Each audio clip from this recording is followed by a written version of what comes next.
আমাদের এত বড় দেশ, কিন্তু এখনো কিন্তু বিদেশি পরামর্শক বিশেষজ্ঞের অভাব নেই।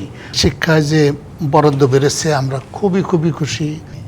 আমরা যখন থেকে আমাদের ট্যাবুলেশনটা কম্পিউটারের মাধ্যমে করেছি, অনেক তথ্য আমাদের কাছে আছে।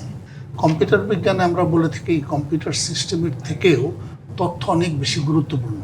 এই তথ্যের কোনো ব্যবহার নাই। আমরা বলতে পারবো না কোন জেলার ছাত্ররা গণিতে ভালো, কোন জেলার ছাত্ররা ইংরেজিতে ভালো।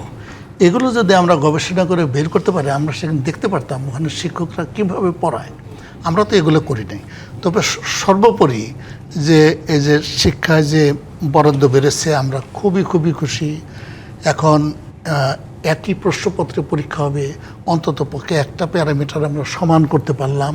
আরও অনেকগুলো প্যারামিটার কিন্তু আছে। আমি তারপরে অনুরোধ করব, যেহেতু এই পরীক্ষাগুলো সারা দেশের প্রায় সকল পরিবারকে কোনো না কোনোভাবে প্রভাবিত করছে, এই জন্য আমরা একটু সময় নিয়ে এই কাজগুলো করি। এটা খুব গুরুত্বপূর্ণ।